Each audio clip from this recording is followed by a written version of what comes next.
뉴스 헬리콥터를 타고 청와대 상공을 날고 있습니다. 박근혜 대통령의 개각은 그 규모가 찔끔이었습니다. 또 그중에는 지난 총선 때 패한 조윤선 전 여성가족부 장관에 대한 회전문 인사도 있었습니다. 이번엔 문화체육관광부 장관 자리인 모양입니다. 자, 이번 개각 인사 검증을 누가 했을까요? 우병우 청와대 민정수석이 했습니다. 그런데 우병우 수석 이번에도 교체 명단에 없습니다. 한마디로 건재합니다. 다음 청와대 민정수석은 검사 출신 인사를 시키지 말라고 했던 김치국부터 마신 보수 언론들 머쓱하게 됐습니다. 하긴 우병우는 검사라서 그 자리에 있는 것 같지는 않습니다. 부동산 재테크 분야에서 더 확실한 발군의 실력을 발휘하고 있으니까요. 재산 증식 전문가, 그래서 민생 전문가인 우병우 포에버입니다. 영등포 상공을 날고 있습니다. 김종인 더불어민주당 대표 여성 의원들과 함께 영등포 한 극장에서 덕혜옹주를 본 모양입니다. 영화를 다 보고 나서 보면서 울지 않았다. 무능한 지도자를 만나면, 즉 님을 잘못 만나면 비극이 벌어지는 것이다. 선량한 백성들이 고통을 당한다. 이렇게 말했습니다. 그 님은 누구를 말하는 것일까요? 박근혜 님을 말하는 것일까요? 아니면 문재인 님을 미리 말해두는 것일까요? 아니면 둘 다? 아니, 자기가 싫어하는 사람, 예컨대 비주류 운동권 모두를 말하는 것일까요? 대표님을 잘못 만나서 갈 길을 잃은 제1야당. 네, 11일 뒤면 새 님이 들어섭니다. 강남 대치동 상공을 날고 있습니다. 대우조선해양 비리에 연루된 혐의로 검찰 소환을 목전에 둔, 또 얼마 전 대치동 자택도 압수수색으로 털린 강만수 전 사는지주 회장. 한국경제신문과의 인터뷰에서 검찰을 맹비난했었지요. 자신에 대한 수사를 일컬어서 주인이 머슴에게 당했다. 즉 국민이 검찰에게 당하고 있는데 이건 주인이 머슴에게 당하는 격이다. 이러면서 말이죠. 그러다가 검찰에 사과했습니다. 왜 사과했을까요? 강만수 전 회장 본인이 아직도 주인인 걸로 착각했다는 뜻일까요? 곧 검찰에 불려가 조사받을 처지인 강만수 전 회장. 혹시 박근혜 정부를 유일하게 핸들링할 수 있는 MB 형님이 안 도와주신다고 해서 이렇게 검찰에 넙죽 엎드린 걸까요? 대우조선해양의 대우는 클대, 집우해서 대우지요. 곧 큰 집에 가셔야 할 처지인 강만수 전 회장입니다.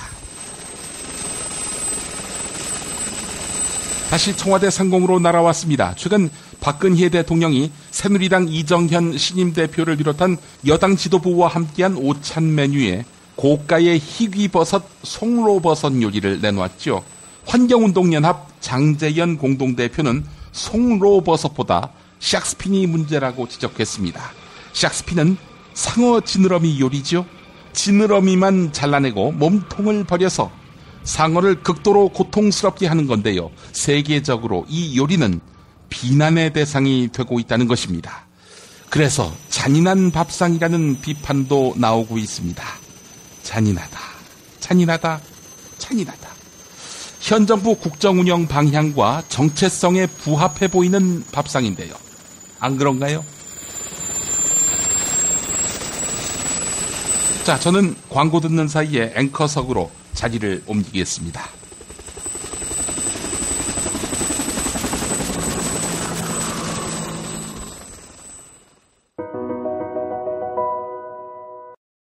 자, 미궁 장사랑. 요건 내가 할 말이 있어요. 똥은 싸고 다니냐? 미치도록 싸고 싶다. 빅동의 추억. 미궁 장사랑! 구렁이똥 이뻤다. 장이 살아야 내 몸이 산다. 혈중 콜레스테롤 개선과 배변 활동에 도움을 주는 건강기능식품입니다. 빅동의 추억. 미궁 장사랑. 지금 검색창에 미궁 장사랑을 검색하세요. 이건 제가 써보니까 효과가 있는 것 같아요. 남녀노소, 좌파, 우파, 흑인, 백인 모두에게 미궁 장사랑이 빅동의 추억을 찾아드립니다. 지금 검색창에 미궁 장사랑을 검색하세요. 핸드폰 기종 최다 케이스 보유하고 있는 사이트는? 그 외에 옛날 핸드폰 기종까지 다 있는 사이트. 아, 바니몽. 포털 광고비 수수료 없이 자체 생산, 직접 가공, 중간 유통 과정 없이 믿고 싸게 사는 핸드폰 케이스 사이트는? 바니몽. 가족 사진, 친구 사진, 애인 사진까지 나만의 DIY 제작 케이스는? 바니몽. 디자인 예스, 총알 배송 예스. 전화번호 070-5029-0330에서 2번까지. 포털 사이트에서 바니몽을 검색해주세요. 직접 담가 먹는 김치가 사 먹는 김치와 다른 이유 잘 아시죠? 내 눈으로, 내 손으로 골라야죠. 우리 걸로요. 한 포기 한 포기 직접 손으로 소금을 뿌려 절이는 가장 깨끗한 손으로 정성과 진심을 담아 이 김치 쥐앗으로 못 써요. 나쁜 병균 틈타지 말아야 하니까. 건강을 위해 소금은 적당히, 그러나 맛깔나게. 내 가족이 먹을 김치니까. 가족이 먹는 김치를 하나 더 만든다는 심정으로 만든 김치, 이담채 김치. 입맛 까다로운 김어준 딴지일보 총수의 한마디. 제가 이 김치의 맛을 보증합니다. 정말 맛있어요, 이 김치는. 포털 사이트 검색창에 이담채를 입력하세요. 전화주문은 1544-4586 1544-4586. 조선에 딸로서 잘하는 죄밖에 없는데. 남북 통일 만세! 새날이 올 때가 불리한 진술을 거부할 수 있습니다. 김무성 나와! 이런 민주주의를 안 할 새끼야!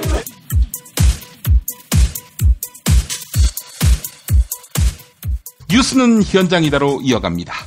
서울시 청년수당 그리고 고용노동부의 취업성공 패키지. 차이점이 뭘까요? 오늘 아침 KBS 라디오 안녕하십니까 홍지명입니다에서는 서울시 청년수당과 완전히 다르다는 고용노동부와 무엇가 다르냐는 서울시의 논쟁이 있었습니다.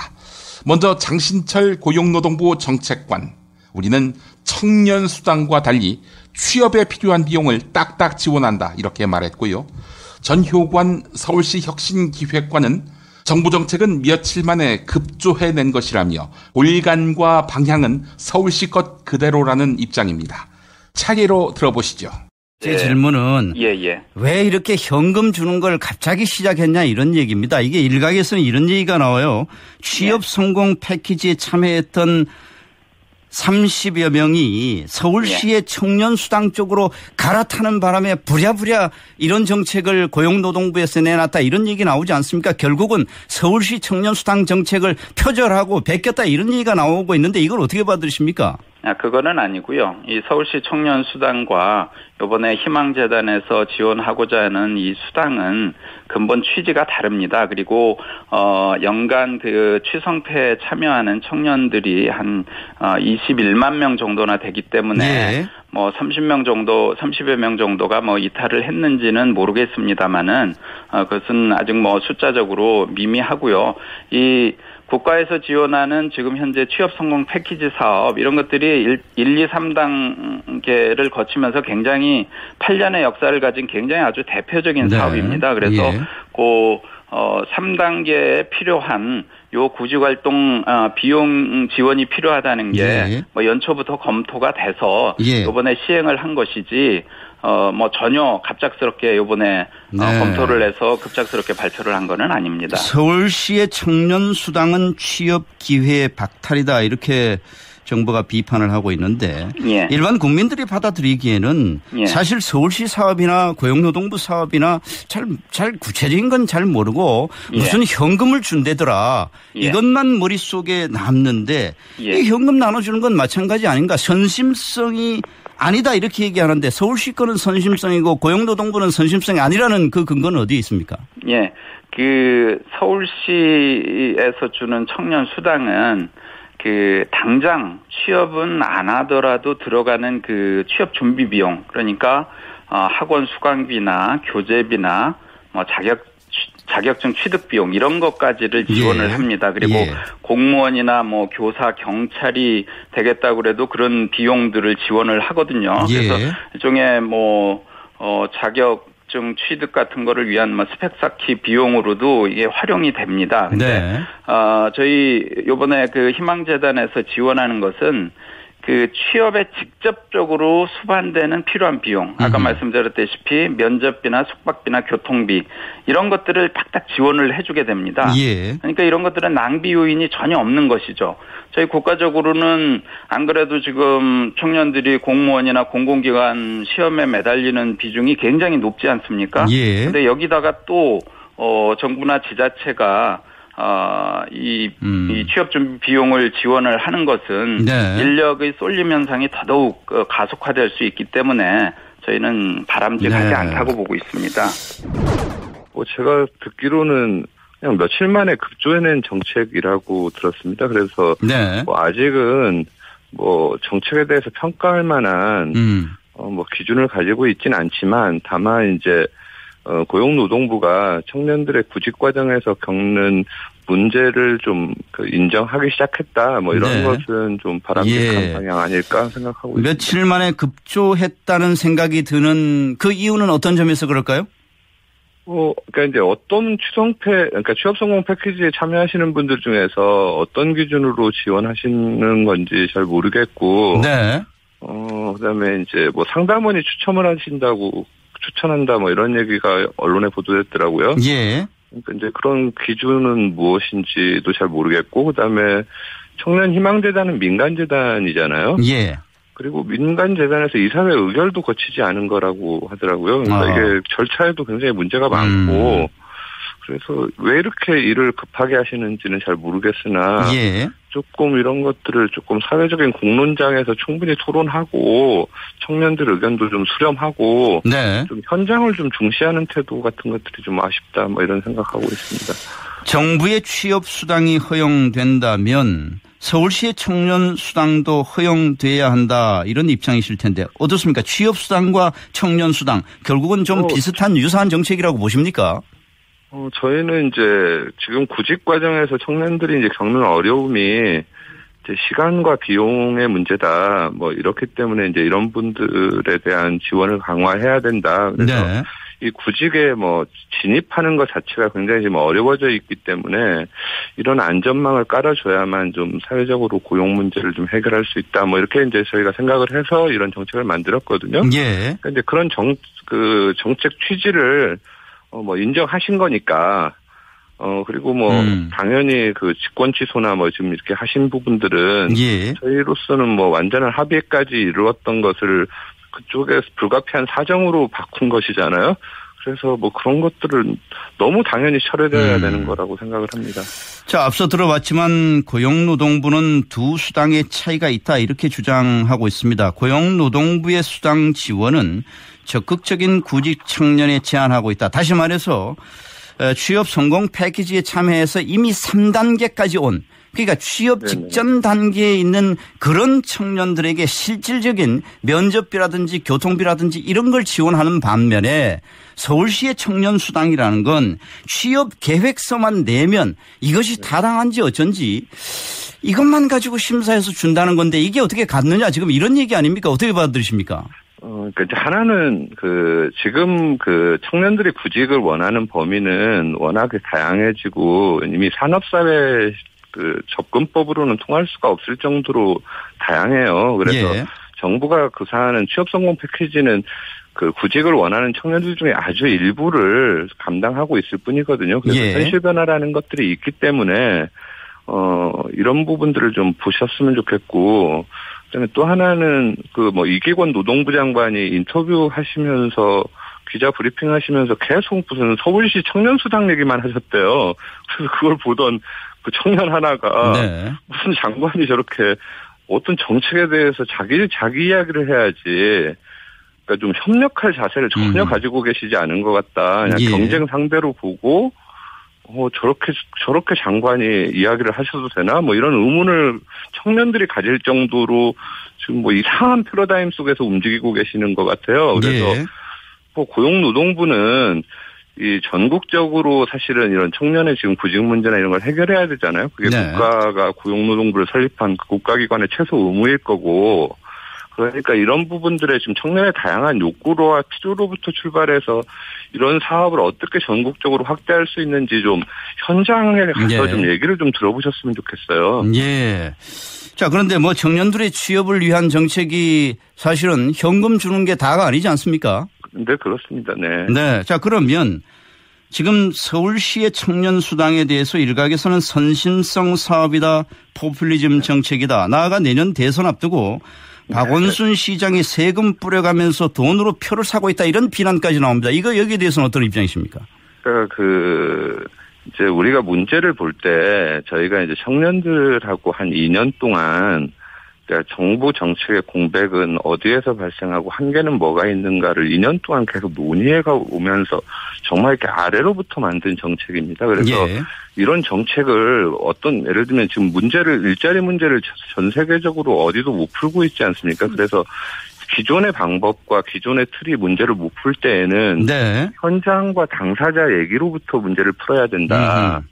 그래서 사실은 그런 정책의 공백이 있기 때문에 사실은 저희가 청년수당과 정책을 만들었고 그 부분에 대해서는 고용노동부도 새로운 정책 영역이 있다는 것을 국책연구기관까지 다 인정하시는 거예요. 그래서 뭐 이런 것들을 그러면 지금 현장과 좀 당사자들의 얘기로부터 어떻게 재설계를 해야 될 건가를 사회적으로 논의를 해가면 되는 거라고 생각합니다. 그래서 지금 그걸 무슨 어떤 프레임으로 이렇게 규정하거나 이런 게 중요한 게 아니고 문제를 풀기 위해서 우리가 어떤 일을 하는 거지. 예를 들면은 청년의 삶이 중요한 거지 고용노동부의 입장이 뭐가 중요하겠습니까? 그러니까 지난 3일인가요? 우리가 문제를 풀었으면 좋겠다. 안희정 충남지사가 대권 레이스에 본격적으로 가세할 뜻을 내비쳤습니다. 자신의 비전과 소신을 정리하는 과정에 있다. 이런 말도 했는데요. 이재명 성남시장도 의지를 불태우고 있습니다. 야당의 대선 레이스 갈수록 흥미진진해지는 양상인데요. MBC 라디오 신동호의 시선집중 인터뷰 들어보시죠. 안희정 지사께서는 원튼 원하시든 않든 지금 야권의 이른바 차기 대권 후보로서 여론조사에 계속 거론이 되고 계시고요. 뭐 잘 알고 계시겠습니다만 직접 구원투수론도 말씀하셨는데 어떻습니까? 여전히 구원투수론입니까? 아니면 선발 경쟁에 뛰어들겠다는 입장이신지 궁금합니다.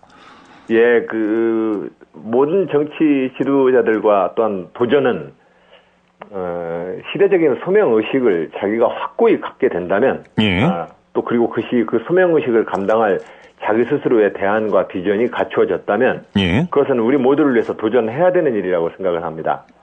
그런 점에서 저는 그동안 끊임없이 그런 저의 문제의식과 소명의식을 다듬기 위해 노력을 했고 그동안 그러한 제 비전과 소신을 정리하는 과정에 있다. 이 말씀을 좀 드립니다. 충분히 답이 된 것 같습니다.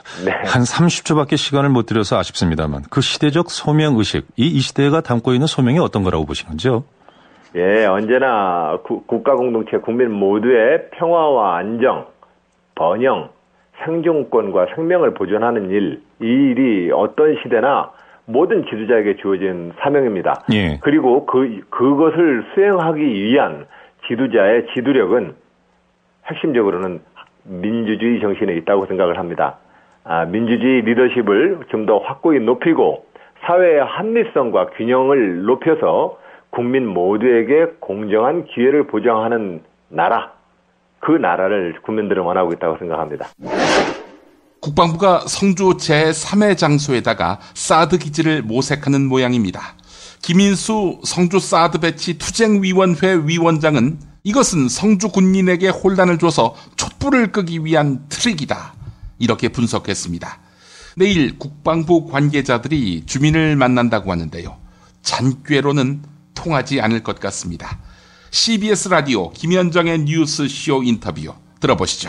이런 와중에 정부가 제3 후보지로 성주군청에서 한 16km 정도 떨어진 골프장을 검토 중인 걸로 알려졌습니다. 10일에는 국방부 관계자들이 1차 답사를 하고 왔고 그 다음 날은 류재순 국방정책실장, 이분이 이제 실무 책임자죠.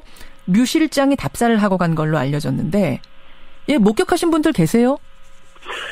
아니 저는 목격은 못했습니다만은 워낙 TV에서 그런 식으로 몰고 가니까 그랬을 수도 있다고 봅니다. 하지만은 국방부가 정식으로 발표하지 않는 이상 못 믿을 일입니다. 그리고 예. 염속산도 가치산도 모두들 검토하고 뭐 다녀갔다 하고 또 평점을 냈다고 말했습니다. 하지만 어떻게 됐습니까? 모두 해프닝으로 끝났습니다. 아하. 자꾸 이렇게 혼란만 이야기하면 국방부는 결국 자충수에 빠질 겁니다.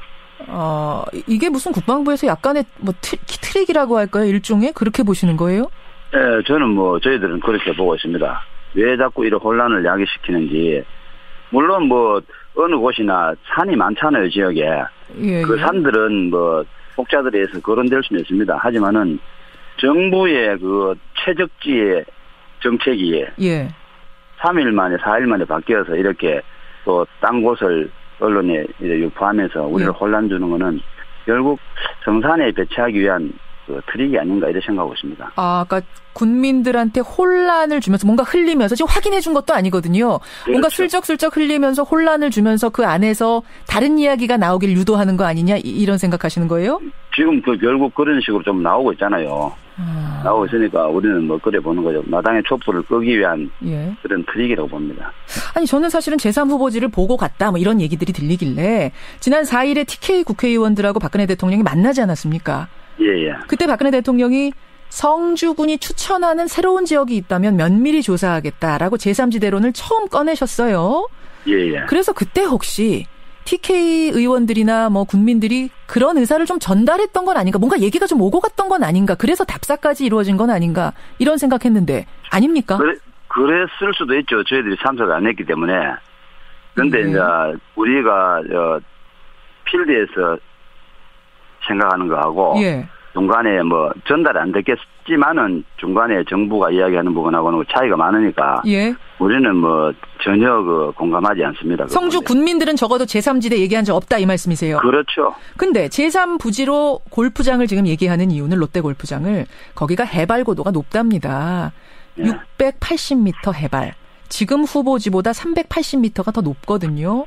예. 그리고 군청으로부터 차로 한 30분 거리이기 때문에 사람들 사는 곳하고도 좀 멀리 떨어져 있다. 그러니까 유해성으로부터 더 안전하지 않겠느냐. 이 정도면 군민들이 만족하지 않겠느냐.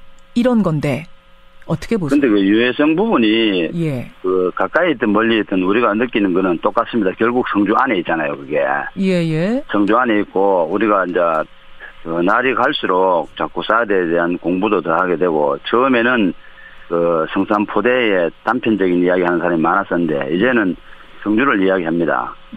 또 넘어서는 다른 확대 해석에서 한반도까지 이야기하는 밖에 다른 지역도 있잖아요. 예. 그러니까 우리는 성주에 오는 자체를 반대하고 그런 부분들이 저는 골프장에 확정을 한다 해도 만약에 예. 그게 성사 안 됩니다. 민간인 땅인데 구입해야지 그게 또 터를 만들어야지 절차가 많은데 2, 3년 안에 못합니다. 그러니까 결국 그거는 정부가 예. 국방부가 그냥 여러 곳에 트릭을 써서 결국 성산포대에 배치하려 하는 것이 아니냐 이 정도로 보고 있습니다. 광복절인 어제 성주에서는 집단 삭발식이 있었습니다. 삭발하신 주민의 수가 무려 950여 명입니다. 성주 군민도 국민의 한 사람이다. 존중해달라 이렇게 말했습니다. 성주 군민의 눈물의 호소 들어보시겠습니다. 성주는 갑자기 전쟁터가 되었고 성주 군민들은 내 땅에서 난민이 되어버렸습니다. 민주국가에서 국가가 국민에게 이럴 수는 없습니다.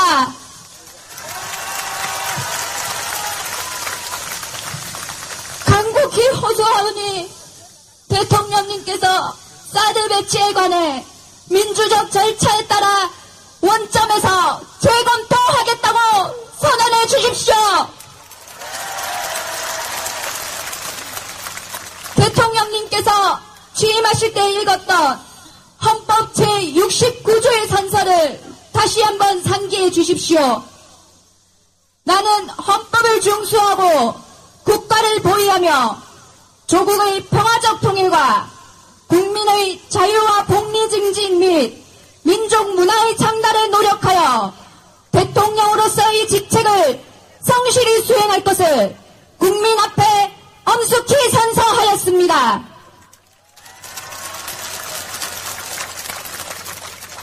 성주가 대통령께서 보유해야 할 국가이며 그리고 성주 군민의 일상이 대통령께서 지켜줘야 할 국민의 자유이자 곧 안보가 아니겠습니까?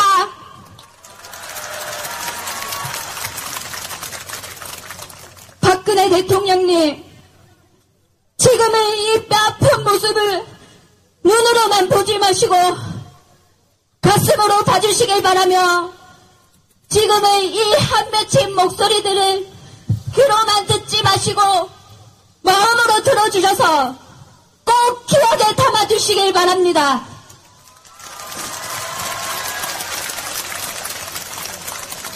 저희가 어떠한 상황과 말들에도 믿어드리고 지지해드렸던 박근혜 대통령의 모습으로 도와주셔서 저희들의 아픈 마음과 힘든 손을 잡아주시기 바랍니다.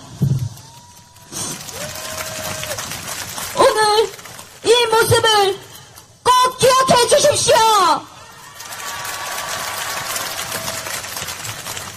사드에서 우리를 도와주시길 다시 한번 간절히 간곡히 호소합니다.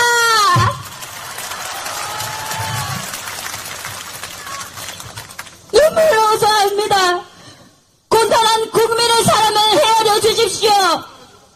이제 우리 성주 국민은 제발 일상으로 돌아가고 싶습니다.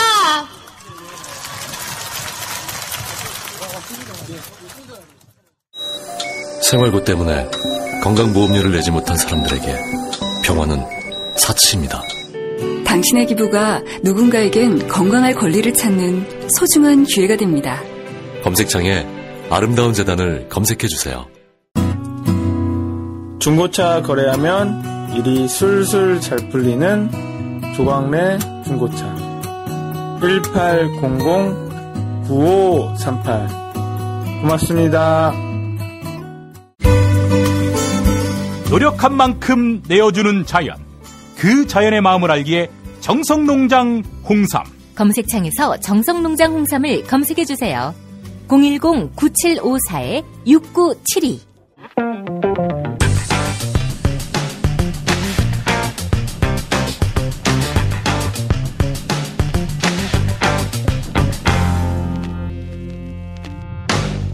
우리 사회 원로를 모시고 통찰과 고견을 청취하는 시간입니다. 오늘도 두 분 모셨습니다. 인님과 창님, 어서 오십시오. 안녕하세요. 저는 대선 패배 백신인이라고 봐요. 대선 패배 백신이요? 이게 무슨 말입니까? 내가 도와주면은 대선 패배를 방지해 주거든. 총선 때 좋은 성적을 거두긴 했습니다마는 인님 너무 자신하는 거 아닙니까? 꼭 인님이어서 더불어민주당이 총선에서 승리한 건 아니잖아요. 예? 게다가 총선 때 인님이 비례대표 공천을 엉망으로 하던 시점부터 더불어민주당 호남 지지율이 크게 추락했잖아요. 그래서 결국 호남은 괴멸당하다시피 했고요. 이 똥보 새끼 역사를 왜곡하고 있어 이 새끼야. 야, 그것도 다 전략이었어.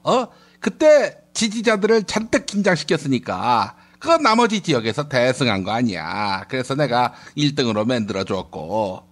만약 비례대표 후보 선정 때 인님이 진상만 안 부렸어도 더 크게 이길 수 있었다는 얘기가 있던데. 어디서 이겨 이 새끼야. 사실 중국에서도 투표했다면은 됐을 수 있었겠네. 6명 철부지들이 중국 가서 유세를 떨었으니 말이야.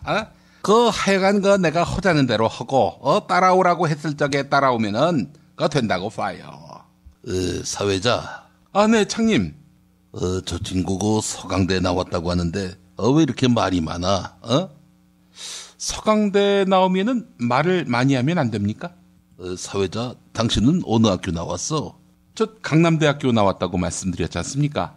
그 학교는 강남에 있나? 어디 있어? 논현동에 있어? 압구정동에 있나? 아니면 저 말죽거리? 그만하세요 이제. 아니 왜 자꾸 학벌을 자꾸 운운하십니까? 창녕감님, 저 서강대 나온 거 아니라고 봐요. 아니, 어제 서강대 나왔다고 하지 않았습니까? 서울대의 짝퉁. 이니셜로 하면은 나하고 같은 S대 아니야? 서강대, 서울대. 그래서 존나게 짜증난다고 봅니다. 저는요, 서강대에서 교수를 했고요. 저 똥보가 원고를 잘못 써줘서 어제 서강대라고 말했는데, 사실은 저는 한국외국어대학교 나왔다고 봐요. 아니, 대본을 그렇게 써줬다 하더라도, 틀린 거면은 고쳐서 읽어야 하는 거 아닙니까? 집권의 비결이라고 봐요. 틀린 거 그대로 갖다 읽는, 그게 바로 집권의 비결 아니겠어요? 하여간 서강대나 외국어대나, 제 눈에는 짜장면입니다. 한번 먹는 음식이면은 기왕이면은 송로버섯이나 샥스핀을 먹는 게 기본 아닌가? 짜장면이라니. 저는 짜장면 먹으면은 설사합니다. 장이 안 좋아집니다. 장이 안 좋으면은 그때는 미궁 장사랑 드시면 되는데. 외국어대가 짜장면이라면은, 야, 사회자, 네가 나온 강남대는 뽀끼쯤 되겠다, 뽀끼. 너 뽀끼 아니야? 에이, 그만하시고요. 자, 말씀 나온 김에 대통령의 역사에 대한 무지. 이걸 어떻게 해결해야 할지 이거 놓고 한번 토론해 보겠습니다. 우선 이님 말씀해 주시죠. 역사적 무지를 해결할 수 있는 방법은 딱 한 가지라고 봐요. 모든 공직 응시자들은 시험 보게 해야 된다고 보는 거지.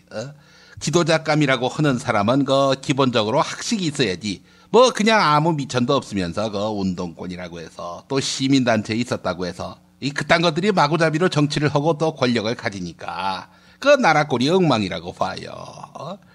입법부의 국회의원, 그리고 행정부의 5급 이상 공무원, 그리고 사법부의 판검사들은 필히 국가 통치 능력 평가, 국능 시험을 보게 하는 거지. 그래서 여기 통과한 놈들만 출마할 수 있게 한다든지, 혹은 국가고시를 볼 수 있게 한다든지 해야 한다고 봐요. 그런 애들만이 권력을 가질 수 있게 해야 한다고 보는 거지. 저는 반대입니다.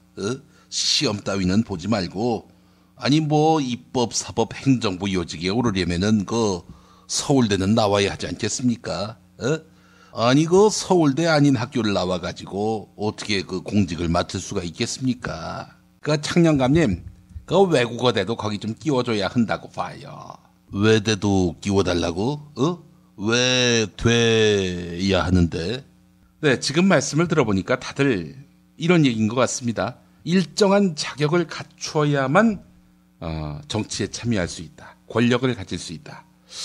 근데 이게 말이죠. 참정권에 제한을 두는 거 아닙니까? 이거 위헌 아닌가요? 그러면 외대까지는 가능하게 하면 되겠네. 아니, 외대 못 나오면 국민도 아닙니까? 그럼 대폭 낮춰서 강남대 출신까지 하지 아니, 그게 말이 되는 소리예요? 야, 사회자. 솔직히 강남대 밑으로는 없잖니. 강남대 요즘 점수 많이 올랐어요. 똥보가 들어갔을 때하고 달라. 그럼 이렇게 하자고. 샤워할 적에 고추 보이는 사람, 이런 사람으로 한정하면 어떨까? 아이, 그만들 하세요. 자, 여러분의 생각은 어떻습니까? 대통령의 역사의식 부재도 그렇습니다마는 우리 권력자들의 수준을 높일 수 있는 방안, 여러분의 고견을 듣습니다. 팟빵 게시판에 성함, 이메일, 의견을 남겨주시기 바랍니다. 그래서 뉴스 듣기 평가 정답자와 함께 책을 선물로 드리겠습니다. 얼마 전부터 낡은 외투와 새 책이라는 출판사에서 협찬하고 있는 쓰고 불태우는 자화상, 이런 책을 선물로 보내드리고 있다고 말씀드렸죠. 우리의 청소년은 입시에 매달려 있습니다. 진로는 다른 누군가에 의해, 그리고 유행에 따라 변하는 어떤 조건으로 결정지어졌습니다. 만약 이 시기에 단 한 번이라도 자신을 정리할 수 있는 시간을 가진다면 선택의 기로에 섰을 때 우리는 지금보다 분명한 자신의 목소리를 들을 수 있지 않을까요? 쓰고 불태우는 자화상이라는 책을 보내드립니다. 과거, 현재, 미래 순으로 자신과 인생, 가족, 생각에 대한 수많은 질문들이 꾸려져 있습니다. 쓰고 불태우는 자화상, 쓰고 불태우는 자화상, 여러분의 많은 관심 바라겠습니다. 자, 어제 뉴스 듣기 평가 정답자 잠시 후 오늘을 읽는 책 시간이 끝나고 알려드리겠습니다.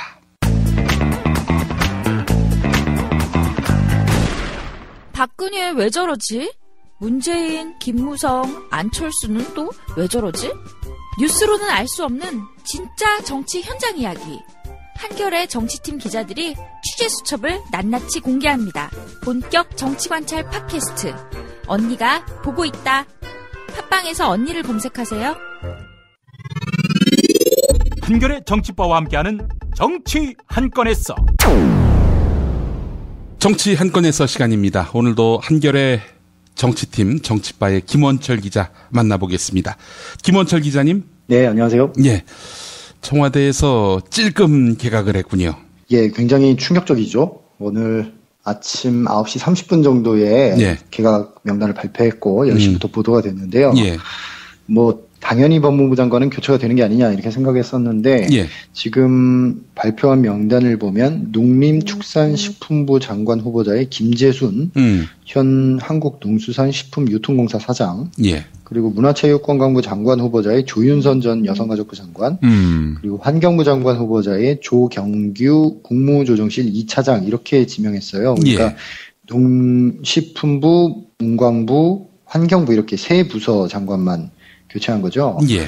지금 뭐 여권, 야권을 가리지 않고 그 개각 수요가 있다고 판단을 하는 데에는 1차적으로 그 현직 검사장이 뇌물수수 혐의로 구속 기소된 데 대한 책임을 지고 법무부 장관을 교체해야 한다. 이것은 뭐 본인도 이미 사의를 한번 밝힌 바가 있고 법무부 장관이. 예. 그렇기 때문에 이제 그것은 당연한 기본 옵션이고 거기에 더해서 여러 가지 이제 집권 후반기 구상을 위한 어떤 중폭 개각이 있지 않겠는가 이렇게 예. 예상을 했었는데 뭐 완전히 예상을 빗나가는 인사를 했고요. 특히 그 박승춘 보훈처장 여전히 유임됐고요. 이분 참 대단하신 분이에요. 예.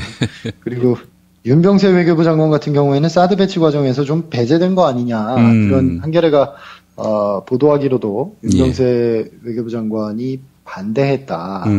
이런 보도가 한번 나온 바 있고 또 실제로 사드 배치 발표되는 순간 백화점에서 옷 고치고 있지 않았습니까? 예. 그래서 윤병세 장관도 교체되는 거 아니냐 했는데 유임됐어요. 윤병세 장관은 지금 이렇게 되면은 5년 내리 장관을 하는 거 아니냐. 오. 그래서 오병세라는 별명을 지금 얻고 있다고 하는데 예. 그렇고요. 오늘 차관급 인사도 4자리 발표했는데 예. 뭐 장관급 3자리, 차관급 4자리에서 굉장히 작은 폭의 개각이고요. 예.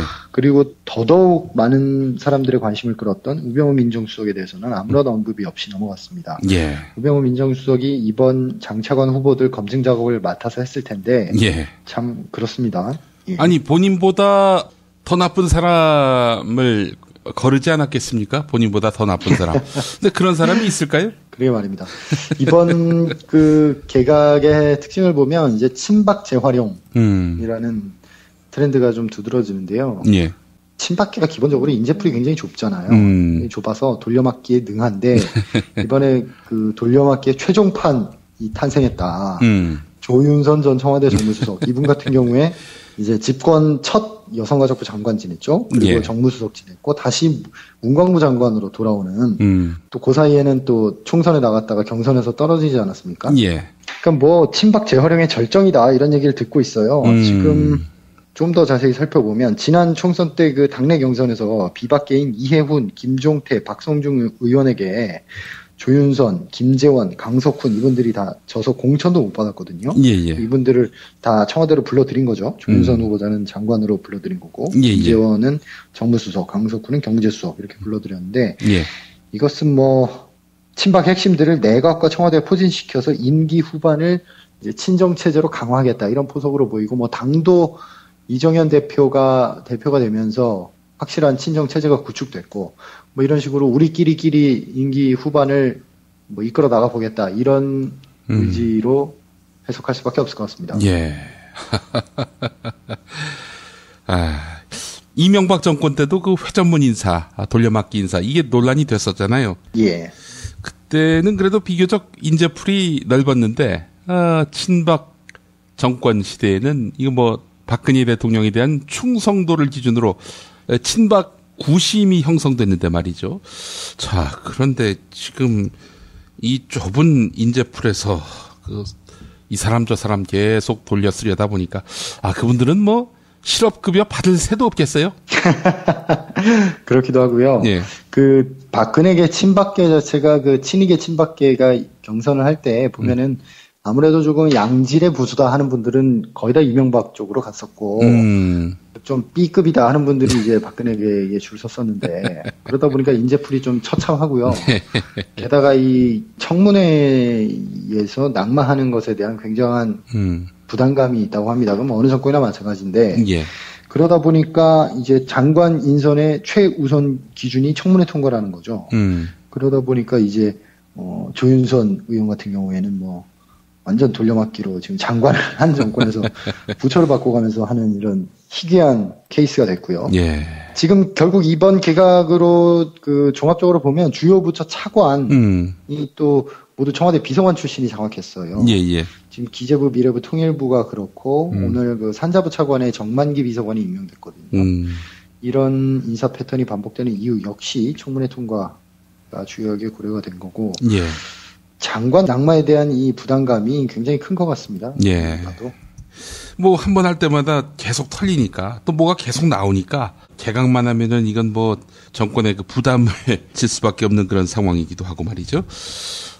모든 장차관 아무도 안 바꿔도 된다. 우병우만 바꾸면 된다.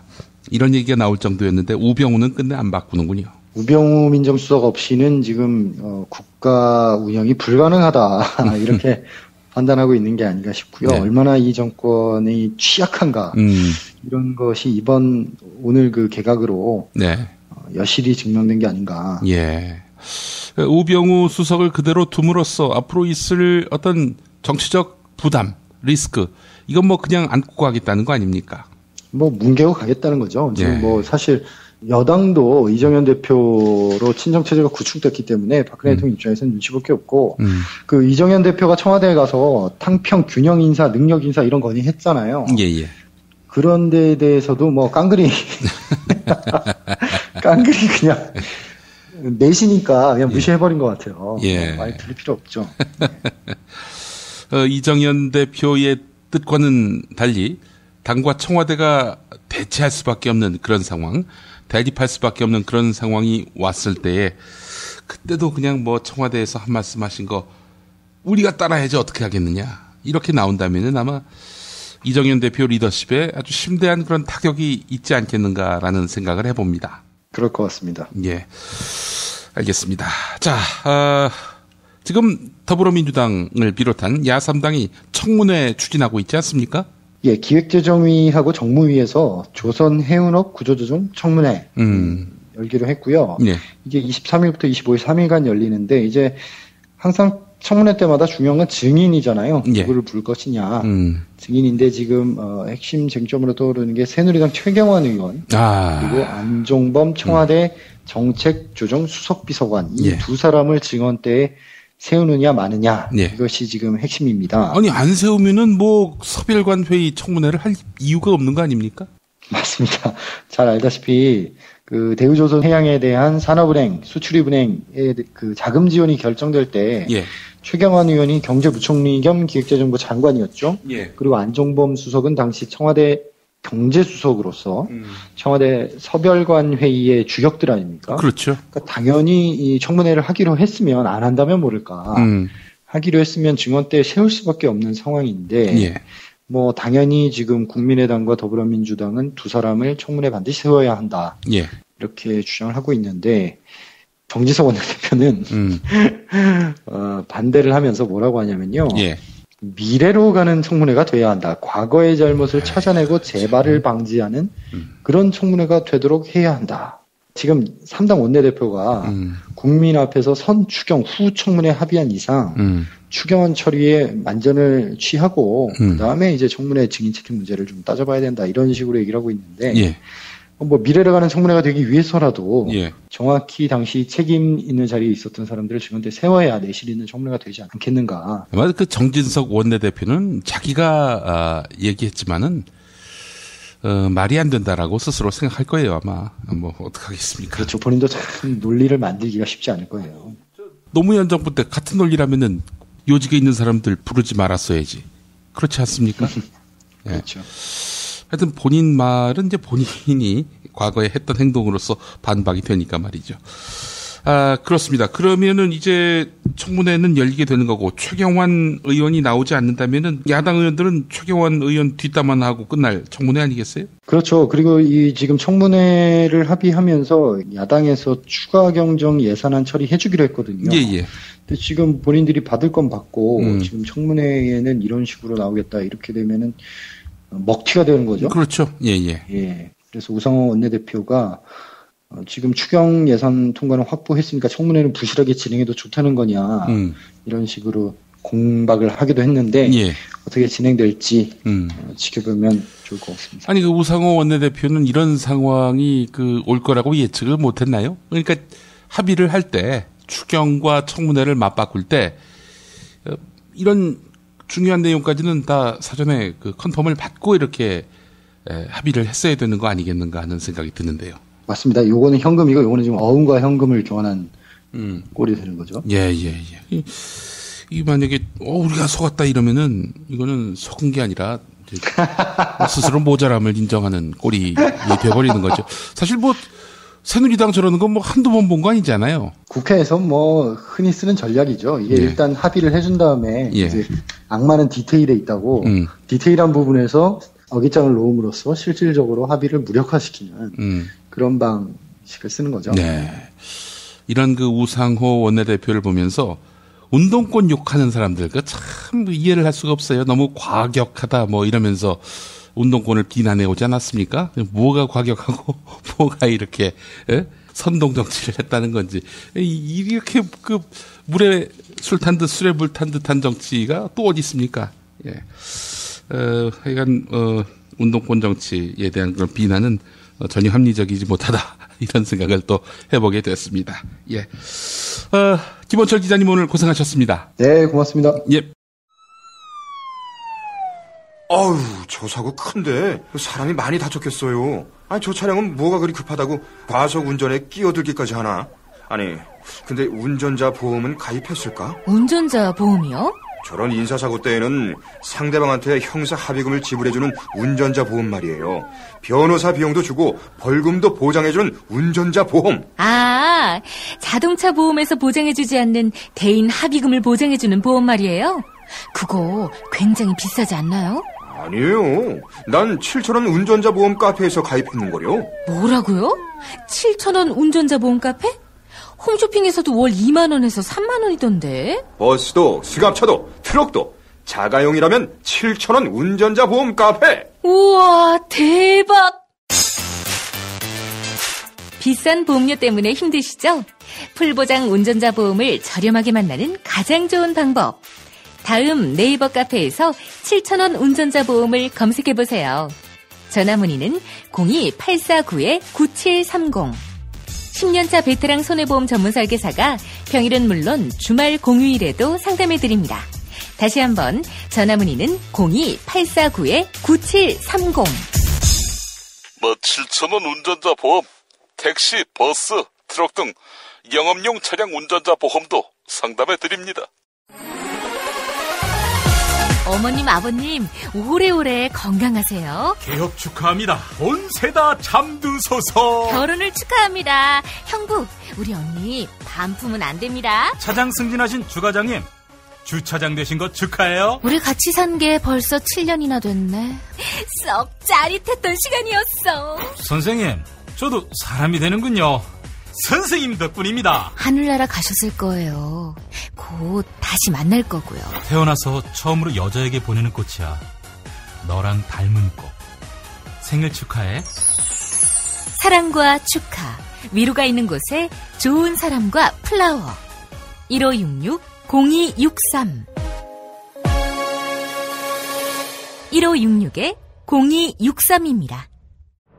지금처럼 사는 게 싫습니까? 전복을 원하십니까? 그렇다면 와우 전복을 드십시오.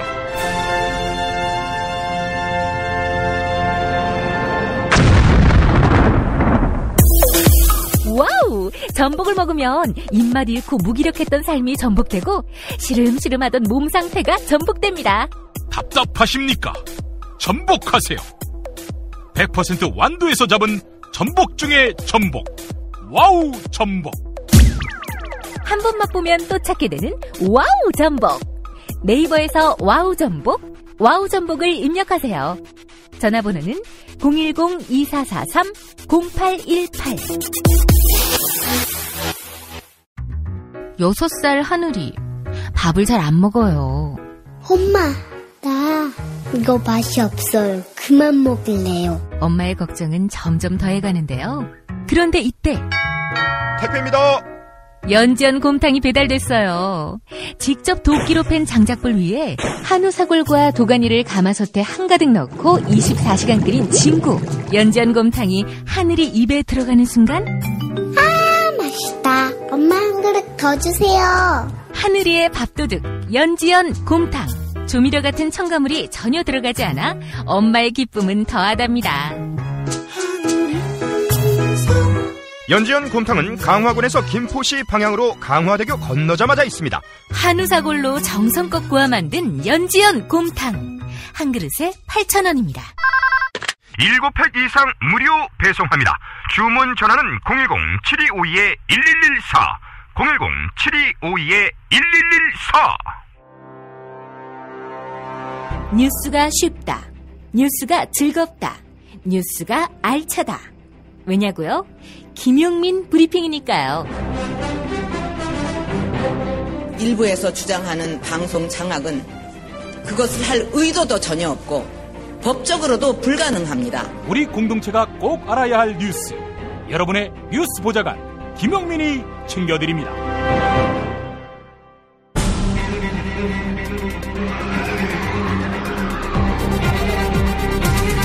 본격 정치 논평. 의문사 진상규명위원회 조사관을 지냈고요. 경기도 교육청 시민감사관을 맡고 있는 고상만 선생 만나보겠습니다. 고상만 선생님? 네, 안녕하세요. 고상만입니다. 예, 이렇게 또 뵙는군요. 예, 반갑습니다. 우리 또 김용민 PD님은 저를 또 이 고상만의 수사반장. 예. 제가 이걸로 많은 분들한테 알려져 있는데. 예. 사실은 그 장명하신 분이 우리 김 PD님이시잖아요. 예. 예. 제가 그 덕분에 이제 반장이라고 하는. 그 호칭을 굉장히 많은 분들이 저를 부르는데.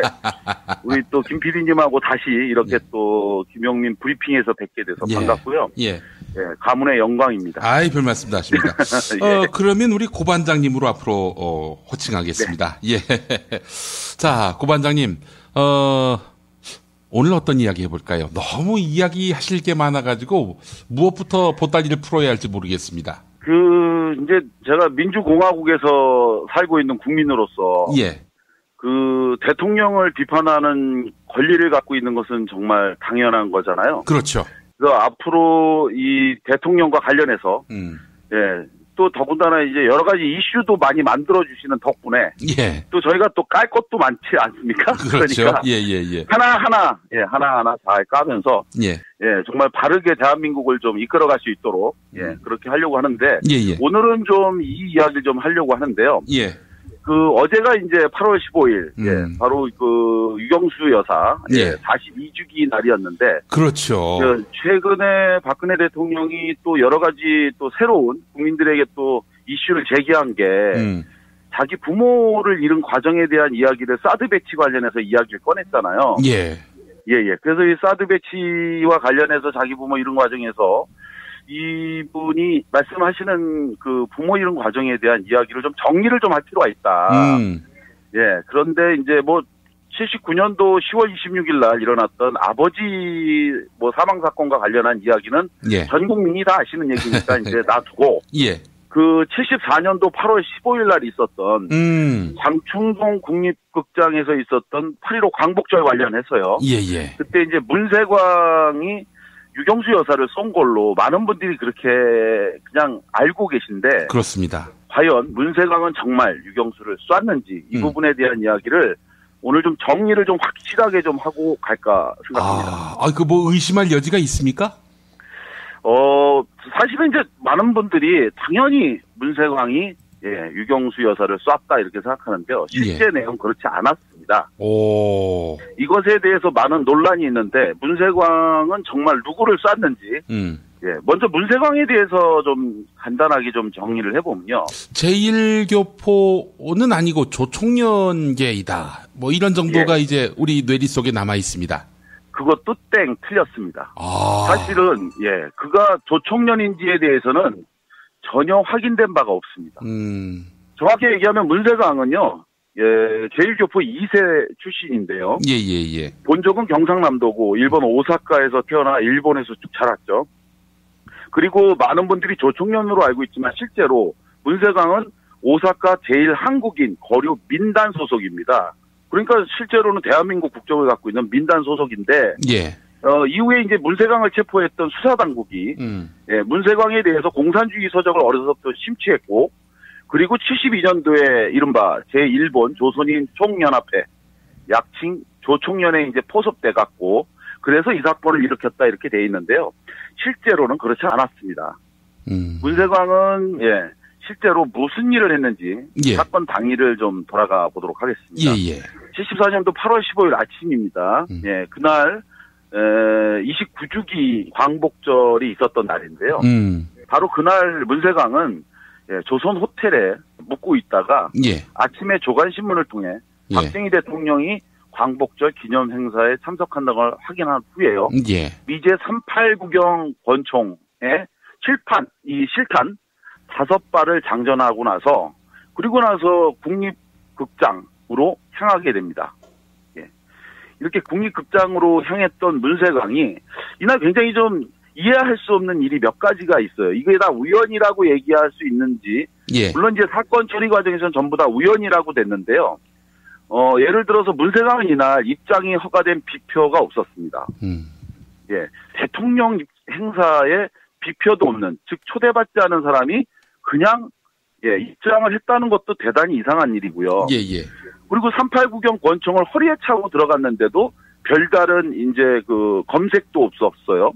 그런 상태로 문세광이 들어간 후에 그리고 나서 사건은 당일 아침 10시 23분경에 터지는데요. 박정희 대통령이 광복절 경축사를 낭독하던 그때 10시 23분이죠. 첫 번째 총성이 울립니다. 그리고 나서 바로 국립극장 안에서는 모두 7발의 총성이 울리는데요. 이 7발의 총성으로 인해서 이날 현장에서는 2명이 목숨을 잃습니다.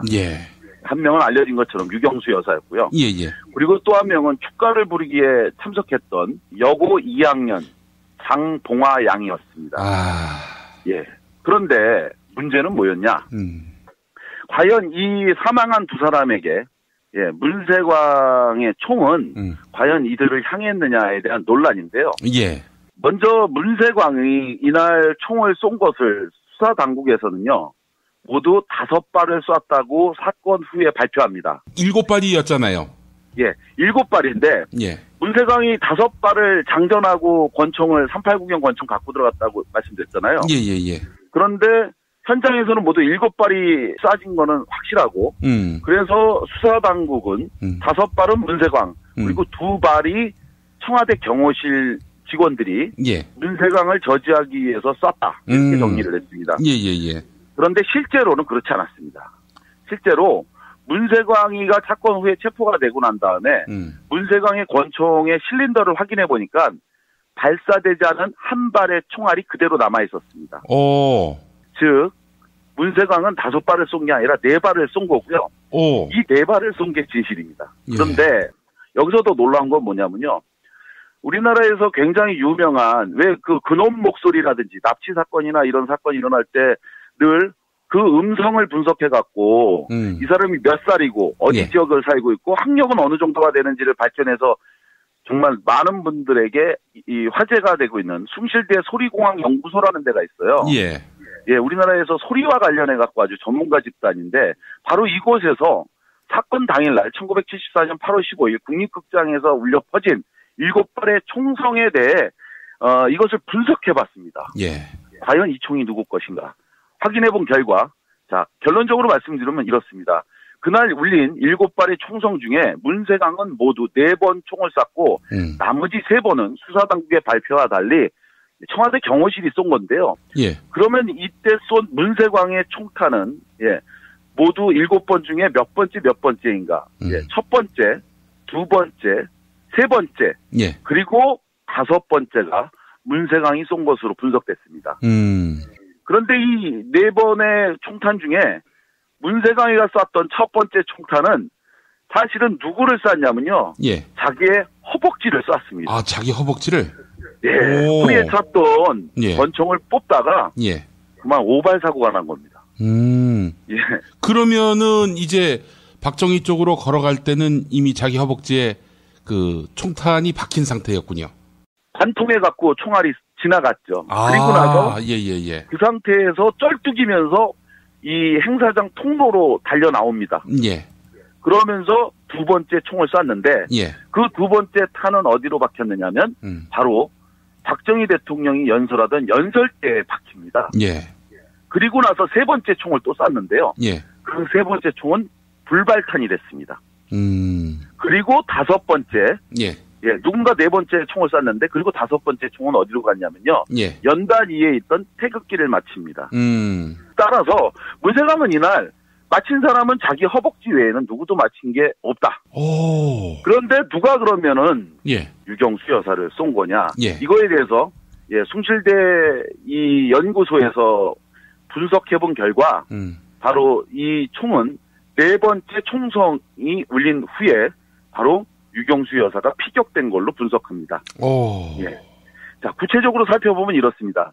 문세광이 첫 번째 자기 허벅지를 향해서 쏜 총, 그 총성을 0으로 계산했을 때 4번째 총소리가 들릴 때는 첫 총성이 울리고 난 6.91초경이라고 합니다. 그리고 나서 문세광이 세 번째 총이 뭐라고 그랬죠? 불발탄이라고 그랬죠?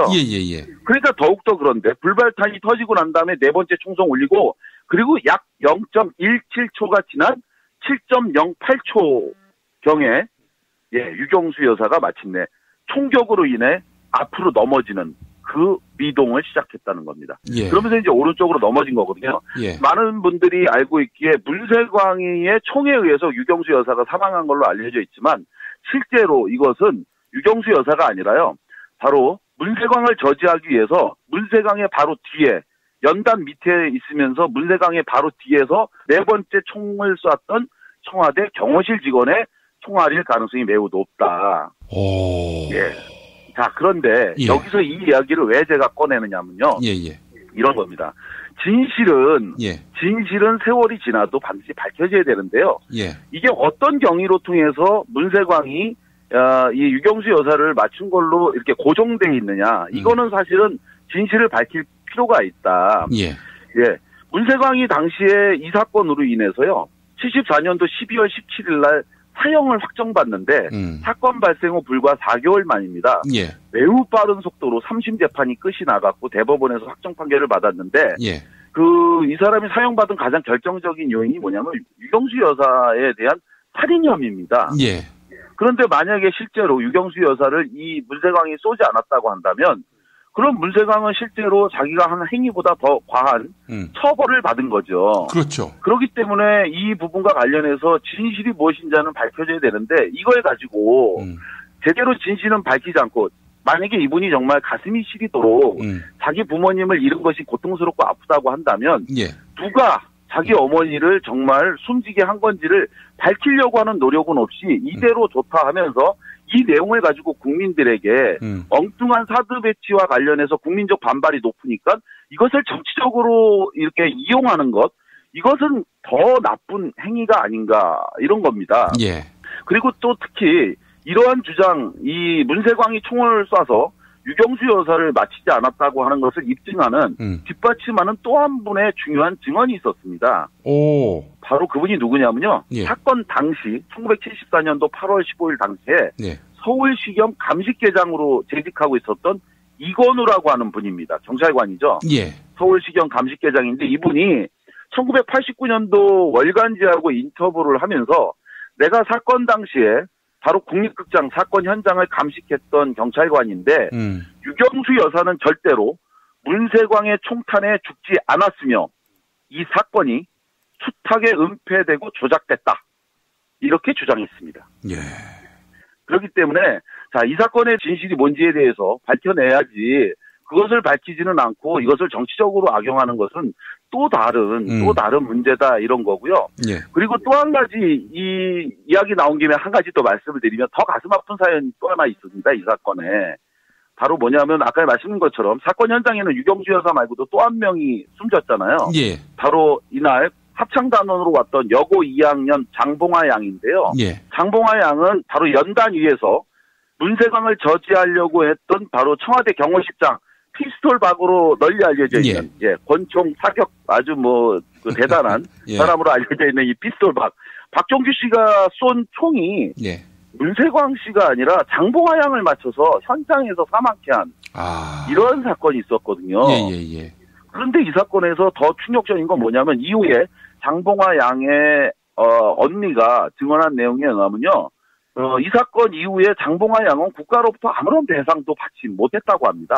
오. 영부인이 사망한 사건에 막 이게 엄청나게 사회가 소용돌이 치니까 배상을 요구하기 어려웠다. 그래가지고 결국은 요구하지 않으니까 국가 역시 아무것도 해주지 않았다. 이렇게 이제 이 사건이 굉장히 억울하게 묻혀 있는데 이런 부분들이 좀 바로 잡혀야 되고 마지막으로 또 한 가지 또 말씀드리면 이 사건이 지금도 논란이 많이 되고 있어요. 그러니까 당시에 박정희 정권에서는 이 사건이 북한 정권의 사주에 의해서 조총련의 조직원이었던 문세광이 저지른 범죄다 이렇게 얘기하는데 당시 일본은 전혀 다른 해석을 내놓고 있습니다.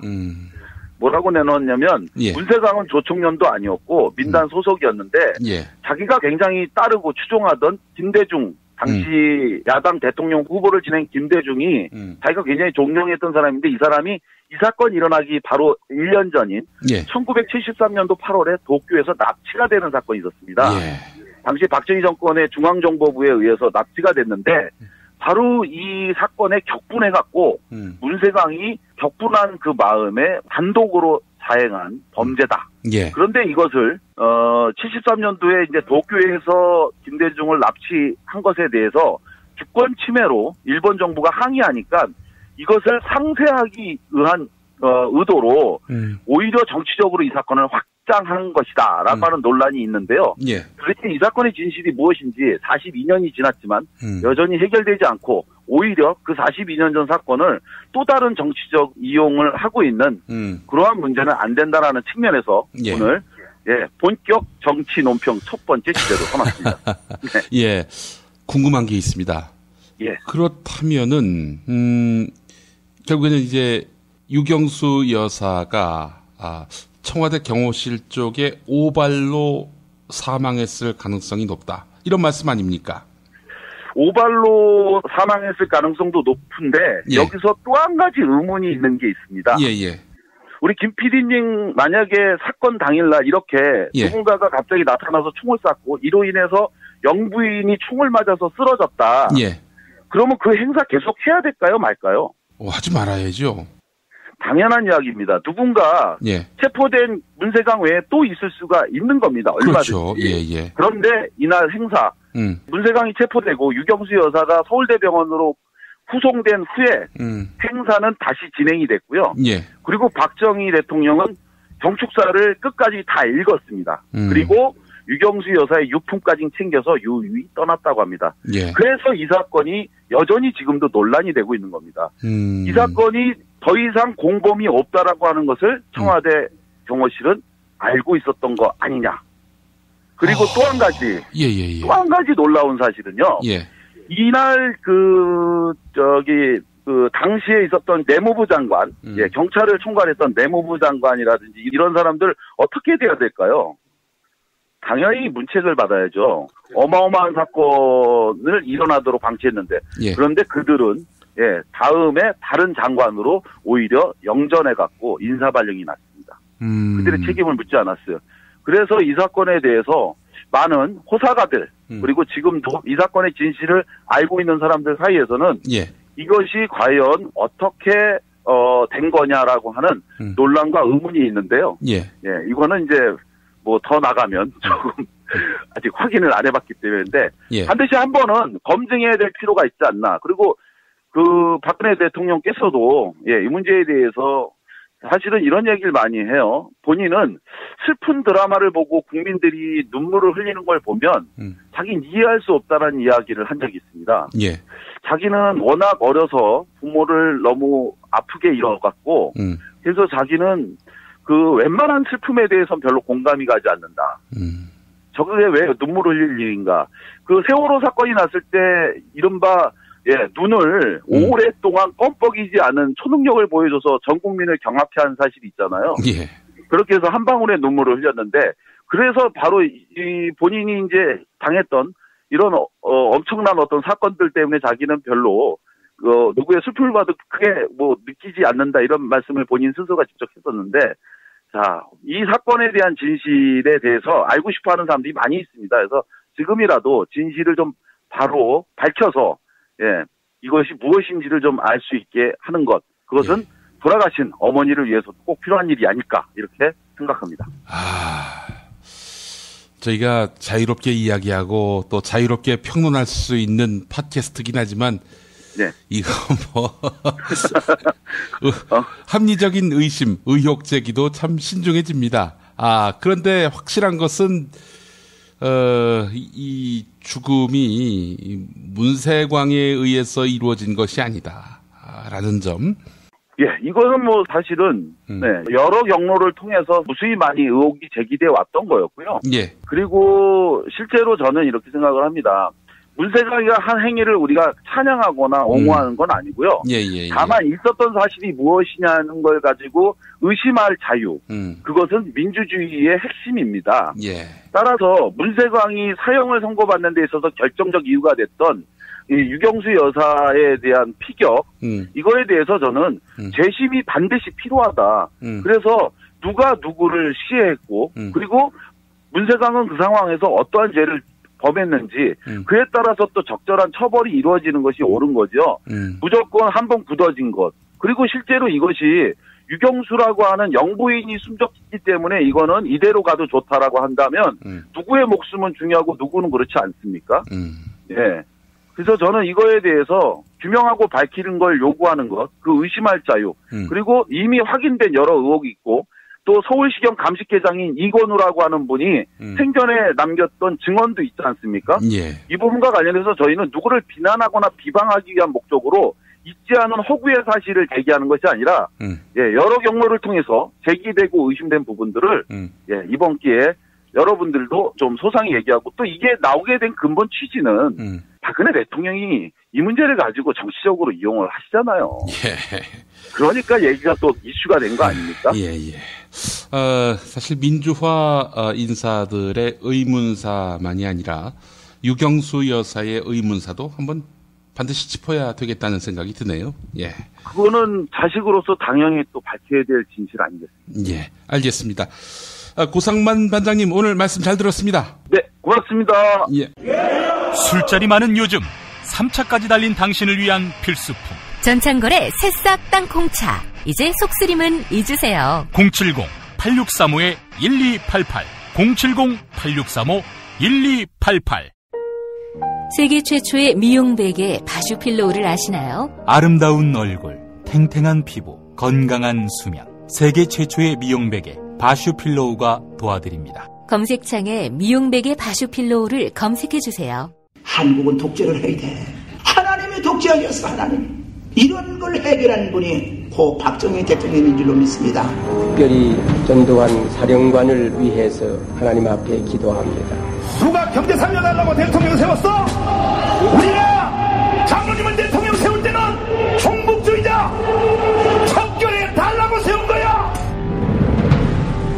혐오를 부추기고 자본에 탐닉하는 교회. 그렇게 예수로부터 멀어진 한국 개신교를 전면적으로 해부했습니다.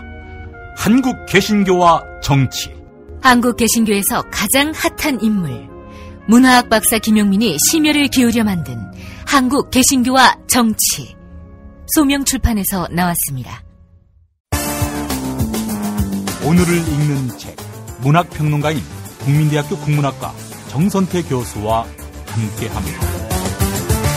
정선태 교수님 나와 계시죠? 네, 안녕하세요. 예.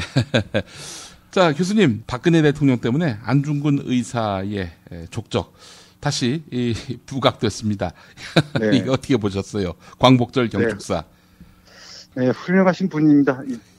잊혀질만 하면 다시 이렇게 중요한 일들을 불러내시고. 예.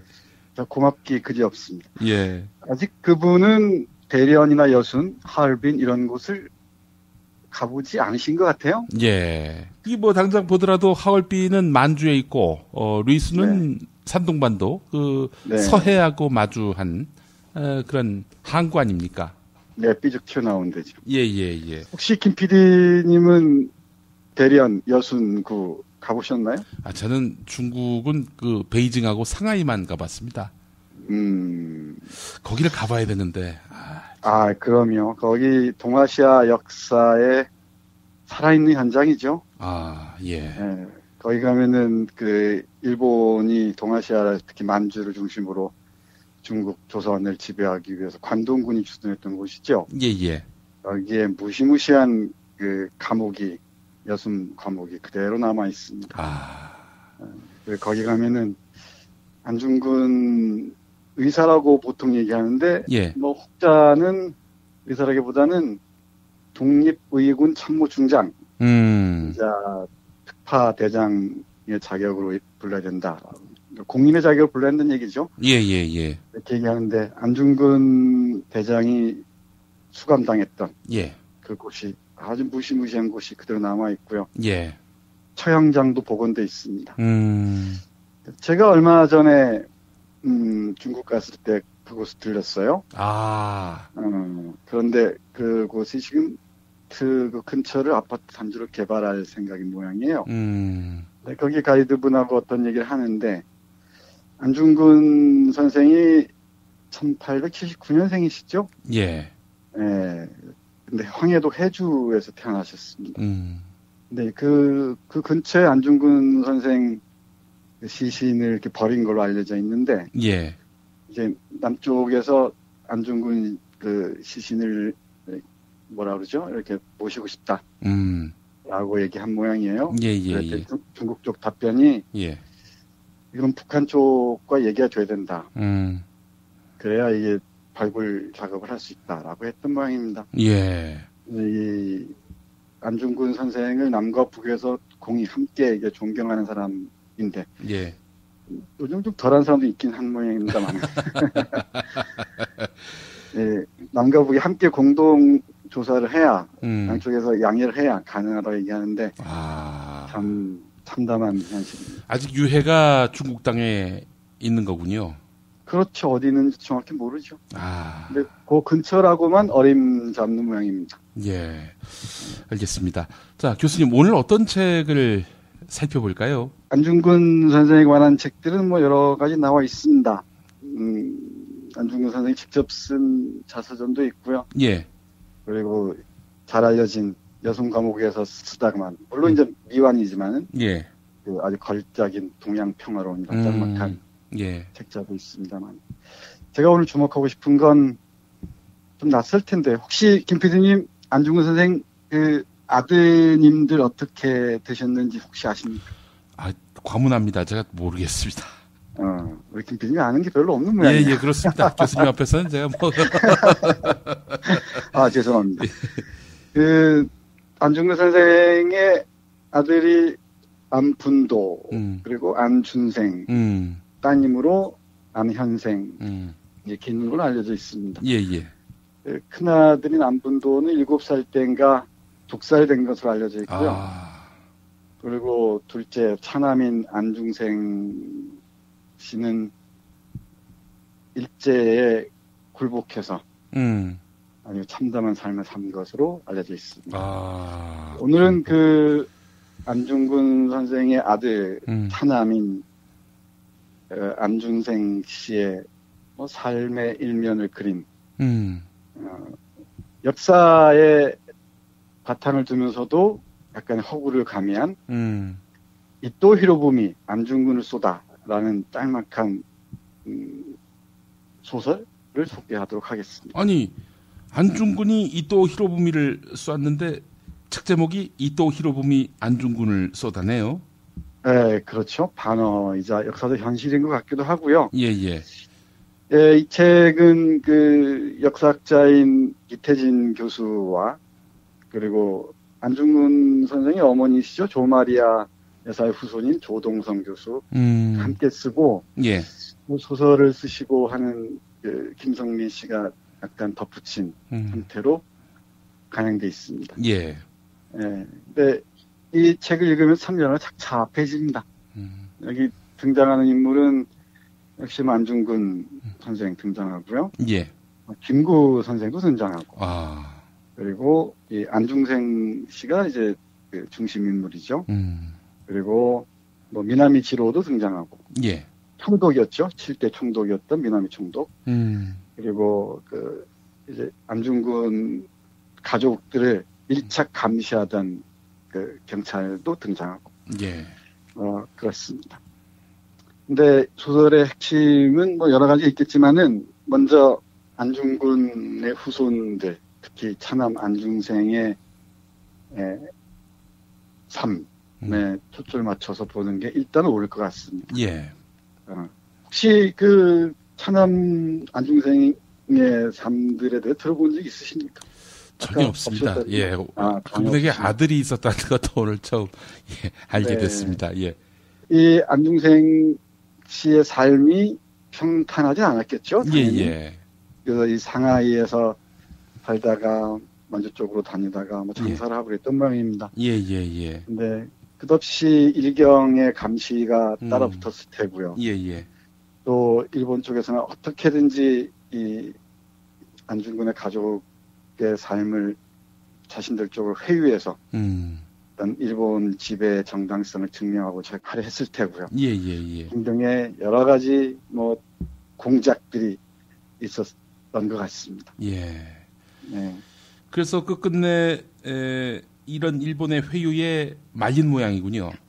네, 그 과정을 보면은 일본 경찰이 상하이에 있던 안중생 씨를 회유하는 것으로 알려져 있는데, 예.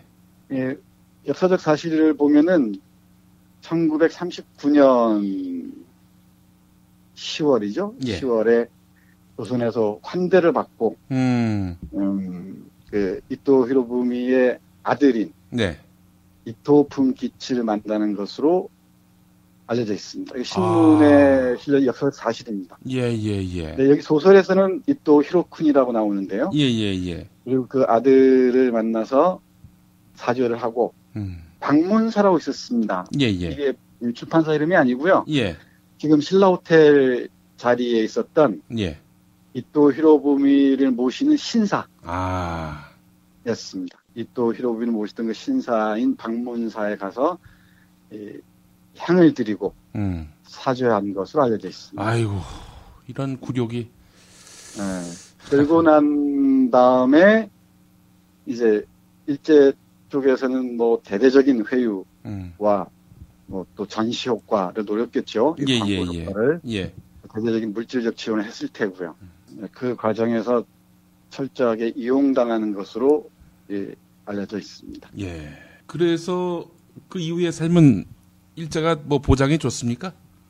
네, 그런 모양입니다. 그 물질적으로 보장해주고 또 안중생 씨의 아들에게는 뭐 미국 유학도 보장해주고 그랬던 모양입니다. 아, 역사적 사실도 그렇습니까? 네, 그런 걸로 알려져 있습니다. 아, 네. 네, 이 책을 읽다 보면은 여러 가지 착잡해서 상당히 논쟁적이기도 하죠. 예, 예, 예. 그러니까 대의를 위해서, 옳은 일을 위해서 자기 목숨을 바친 사람들의 후손들이 얼마나 이게 참담한 고욕적인 삶을 살았는가 하는 부분은 우리 많은 사람들이 함께 고민해야 될 것 같습니다. 예. 이 작품은, 이 소설은 안중생을 좀 변호하는 방식으로 쓰여진 것 같긴 해요. 아. 네, 그러니까 안중생 씨가 겪어야 했던 그 삶의 고통들을 미루어 짐작할 수는 있죠, 우리도. 예, 예. 네, 과연 그 안중생 개인의 삶과 그 아버지의 삶이 겹쳤을 때는 우리는 참 착잡하게 될 때가 없습니다. 예. 한국 그 근대 저항 운동의 정점에 있는 이 안중근의 활동 자체가 상당히 많은 어려움을 겪을 수도 있죠. 예. 우리에게 만약 안중생 같은 현실이 닥친다면 어떻게 해야 합니까? 그렇죠. 그 질문을 우리 김 PD님이나 저를 포함해서 우리 청취자 여러분들도 함께 고민해야 될 것 같습니다. 과연 그 상황에서 우리라면 어떻게 했을 것인가? 예. 물론 그런 상황에서도 이육사 같은 사람들은 처절한 시를 쓰면서 감옥을 드나들면서 저항을 했죠. 많은 사람들이 그렇듯이. 예. 영웅인 아버지를 둔 이 아들의 비애에도 또 헤아리지 못할 것은 없을 것 같기도 해요. 예. 예, 근데 이런 구절 한번 들어볼까요? 이 소설 속에 나와 있는 구절인데. 예. 이 구절 한번 들으시면서 생각해 보시기 바랍니다. 예. 그럼 나더러 어쩌란 말입니까? 그 자리에서 제안을 단호히 거절하고 잡혀 죽어야 했나요? 영웅 아버지처럼 위대하고 영광스럽게? 사실 아버지는 재판도 받고 가시는 날까지 시끌벅적하기라도 했지만 나는 알아주는 사람도 없고 그야말로 개죽음 아니었을까요? 내 형은 7살 나이에 자기가 왜 당해하는지도 모르고 독을 먹고 죽어버렸죠. 나도 그렇게 죽으란 말입니까? 아무도 기억 못하고 아무런 의미도 없는 그런 죽음을? 왜? 내가 안중근의 아들이어서? 왜 나는 안중생으로 살 수 없었죠? 왜 나는 내 삶을 선택할 기회도 없이 이런 운명에 던져져야 했죠? 아버지는 자신이 선택한 거잖아요. 그래서 죽은 거잖아요. 그런데 왜 나는 내 선택이 아닌 아버지 선택 때문에 이런 삶을 살아야 합니까? 왜 얼굴도 기억 안 나는 아버지 때문에 내 인생이 이렇게 통째로 망가져야 합니까? 나라를 팔고 아비를 판 더러운 자식, 친일파, 변절자. 뭐라 욕해도 상관없어요. 내가 괴로워할 때 아무도 내게 손 내밀지 않았잖아. 나를 욕할 자격 있는 사람은 한 명도 없다고요. 그렇게 내버릴 때는 언제고 이제 와서 무슨 권리로. 네, 어떻습니까? 할 말이 없는데요, 정말. 네, 이 안중생의 이런 항변함에 우리 많은 사람들이 어떤 식으로는 답변해야 할 것 같습니다. 예. 그리고 만약에 제 생각인데, 뭐 독립운동을 했든 의로운 일을 한 사람들을 제대로 대접하고, 제대로 존중하고, 제대로 배려했다면은 사회적으로, 뭐 이런 데 대해서 우리가 비판할 자격이 있을지도 모르죠. 근데 한국 근대사를 보면은 정의로운 일을 하는 사람들은 정말 고통스러운 삶을 이어가고 있고, 어제도 말씀드렸습니다마는 해방이 진정한 해방이 아니라 친일파들의 해방이 돼버린 이런 상황에서 안중생에게 우리가 무슨 말을 할 수 있을지 거꾸로 물어봐야 될 것 같습니다. 예. 알겠습니다. 교수님, 그렇다면은 오늘 이 시대에 정치 지도자, 국가 권력을 갖고 있는 지도자가 어떻게 안중근을 기억해야 합니까? 뭐 일단 우선 돌아가신 곳이 어딘지부터 정확히 알아야겠죠. 그러고 나서 얘기죠. 뭐 그것도 잘 모르고서 무슨 얘기를 하겠습니까? 네, 안중근 선생이 여순 감옥에서 쓰다가만 미안으로 남아있는 동양평화론이 있습니다. 이 동양평화론에서 자신이 그 여순 감옥에서 죽을 줄 알았죠. 알고 쓰면서도 이 안중근 선생은 여순이 동양평화 항구가 되길 바랍니다. 그러면서 한국과 중국과 일본이 함께 동양평화회의를 만들고 공동화폐를 만들어서 정말 진정한 이 동아시아, 동양의 평화를 위한 길을 마련해보자 라는 구상을 했던 것 같습니다. 이 지금 한국과 중국과 일본의 관계가 참 새로운 난국으로 접어들고 있는데요. 안중근 선생의 동양평화론이 다시 생각납니다. 이 부분은 다음 기회에 또 좀 상세하게 말씀드리도록 하겠습니다. 한중일 3국 동북아 공동체 구상. 그건 온데간데 없고 한미일 MD 공동체가 지금 모색되고 있어서 상당히 변종이 아닌가 이런 생각을 해봤습니다. 정선태 교수님 내일 또 뵙겠습니다. 네, 감사합니다. 제주에서 친구랑 재미있게 놀고 싶은데 문자당에 물어봐. 원룸 구할 때 주의할 점? 문자당에 물어봐. 수술 입원 후에 보험금 받았나 확인은 문자당에 물어봐. 친환경 유기농 농산물 어디서? 문자당에 물어봐. 집수리 견적, 생활, 보험, 법률도 문자당에 물어봐. 혹시 내 반쪽도? 포털이나 카카오톡, 텔레그램, 페이스북 어디서든 문자당을 검색해보세요. 잠깐! 불법적인 일은 사양합니다. 어제 뉴스 듣기 평가 정답자입니다. 우선 사람이 희망님. 청와대 그 양반 보기 싫어서 시외 버스 타고 속리산으로 내려가는데 기사분이 광복절 기념식 행사 방송을 틀어주시더군요. 강제 시청을 해야 하는 억울함도 있었지만 더 울화를 치밀게 했던 것은 우리나라를 부정적으로 이야기하는 신조어가 많아서 걱정이라고 하는 내용이었습니다. 누가 그런 부정적 인식을 갖게 만들었는지, 진짜 모르는 건지, 모르는 척하는 건지 울화가 치미네요. 미약한 저도 아이들에게 미안하다 이렇게 이야기하는데 이런 세상을 살게 해서 정말 미안하다 이렇게 말하고 있는데 정말 본인은 모르는 것일까요? 네, 의견 감사합니다. 그런데 사람이 희망님 이메일 주소가 없습니다. 남겨주시기 바라겠습니다. 홍반장 7님도 당첨되셨습니다. 정답 송로버섯 맞히셨습니다. 처음으로 사연 올려봅니다. 저는 프리랜서 방송인 그리고 행사 진행자입니다. 작년에 지방방송에서 개편을 핑계로 낙하산에 밀려 방송에서 잘리고 작년 연말부터는 홍보 채널들이 막히면서 경력에 비례해 초라할 정도로 일을 하지 못하고 있는 상황입니다. 현재 대한민국 국민들의 상황과 별반 다르지 않다고 생각하시면 됩니다. 행사 MC 그리고 방송에도 갑을과 사회 부조리가 존재합니다. 프리랜서 7년 동안 부조리는 등지고 치사한 사람에게 욕을 해대며 나름 혼자서 열심히 잘 버텨왔습니다. 시간이 지나면 자리 잡히겠지 생각했는데 현실은 달랐습니다. 이제야 알았습니다. 이것도 정치구나. 경제가 어려워지면서 모두가 조금은 풍족했을 때 보이지 않았던 바닥이 이제야 보이기 시작한 것입니다. 그들은 절대 몰락하지 않는다는 사실을 알았습니다. 씁쓸하고 답답하지만 내가 선택한 길이기 때문에 치사한 삶을 살지 못하는 나이가 됐기 때문에 오랜만에 한탄 한번 해봅니다. 행사업계 부조리도 파주세요. 규모는 작지만 아주 썩은 내가 진동합니다. 라고 하셨습니다. 네, 윗물이 시궁창인데 아랫물은 어떻겠습니까? 홍반장 7님 힘내십시오. 네. 구본권 한겨레 기자가 헬조선이 아니라는 박근혜 대통령 8.15 담화와 관련해서 이번 황해문화 여름호에 실린 장덕진 서울대 사회발전연구소장의 논문 우리는 왜 행복하지 않은가 그 일부를 인용했습니다. 몇 가지 지표 소개합니다. OECD 더 나은 삶의 지표에 따르면 한국인 중에 어려울 때 의지할 사람이 있다고 답한 사람은 72%인데 많은 것 같지만 OECD 36개 나라 중에 꼴찌입니다. 정부와 기업의 부패가 없다는 인식, UN 세계 행복 보고서에 따르면 한국 정부와 한국 기업의 부패가 없다는 인식은 165개국 중에 121위였습니다.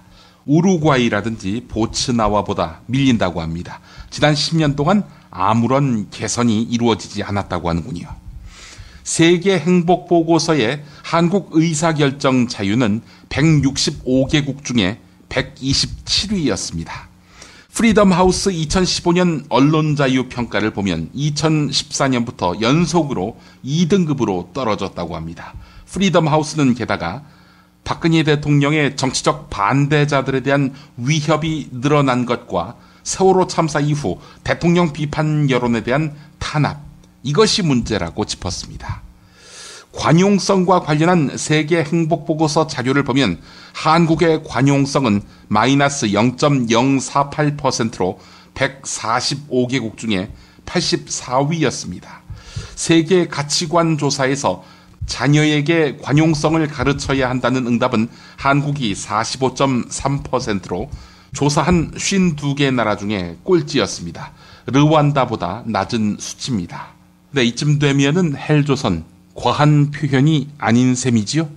네, 김용민 브리핑 이제 마지막 코너로 이어갑니다.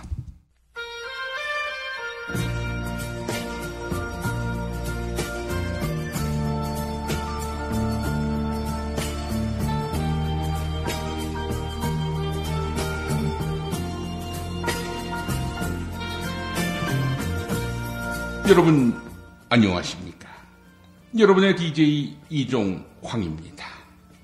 여러분의 신청곡과 사연으로 꾸미는 시간 이종황의 허리 디스크쇼. 오늘 사연은 이 편지 거봉에 없을 무 이렇게만 적어주신 분의 사연입니다. 이 선생님, 이 더운 여름에 전라도 일주를 하고 있는 무소유 철학을 너무나 좋아하는 갑부입니다.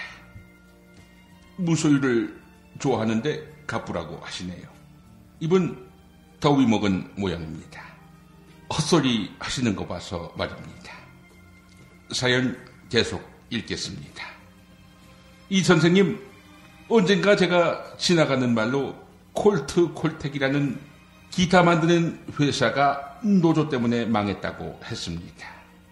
그랬더니 이 노조원들이 저를 상대로 소송을 걸어왔습니다.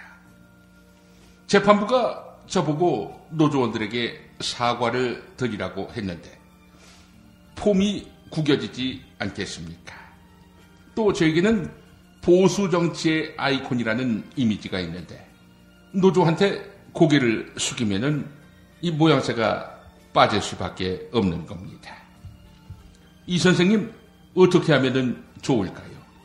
혹시 꼭 사과를 드려야 한다면 먹는 사과 한 2박스 사서 드리면 어떨지 선생님의 고견을 듣고 싶습니다. 네, 이런 안타까운 사연을 보내오셨습니다. 그 지나가다가 한마디 할 수도 있지 그걸 갖고 시비를 거는 것은 매우 옹졸해 보입니다. 무소유님, 이 방법 어떨까요? 콜트콜텍이라는 콜라텍이 저기 동남아 쪽 어떤 나라 시골에 있었는데 이 콜라텍이 노조 때문에 망한 거라고 얘기한 거라고 우기는 겁니다. 그러니까 내가 기타 만드는 회사 콜트콜텍을 말한 게 아니었다라고 하면서 말입니다. 네, 말이 안 된다고요? 그럼 이건 어떨까요? 찌라시에서 나온 것을 읽었을 뿐이다. 내 생각은 그렇지 않은데 찌라시에서 나온 것을 읽었을 뿐이다. 나는 내 머리에 아무것도 없다. 이러면 어떨까요? 네, NLL 대화록 파문 때 써먹은 거라고요? 너무 무성의한 답변이라고요? 무성의는 너지, 새끼야. 어? 무성의 새끼. 부끄러운 줄 알아야지, 새끼야. 어디서 큰 소리야. 그 공당의 대표가 허위 사실을 유포하는 게 그게 잘난 짓이냐, 이 새끼야? 그래서 이 사연도 조속히 처리를 해야 될 것 같습니다.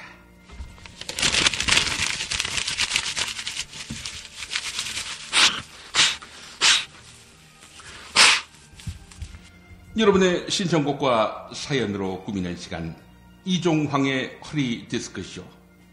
오늘 마무리는 랩 메탈의 대표주자 레이지 어게인스트 더 머신의 리더 톰 모렐이 한국의 콜트콜텍 노동자들을 위해 만든 노래입니다. Worldwide Rebel Songs. 네, 이 노래 들으면서 다음 시간 기약하겠습니다. Worldwide rebel songs, sing out loud all night long. Hang on, man, it won't be long. Worldwide rebel songs, sing. Worldwide rebel songs, sing out loud all night long. Hang on, man, it won't be long. Worldwide rebel songs. All right, one more time through it, and then we're gonna rock this shit. Here we go. Worldwide rebel songs, sing out loud all night long. Hang on, man, it won't be long. Worldwide rebel songs. All right, here we go. Rock it. 1, 2. 1, 2. 1, 2, 3, say.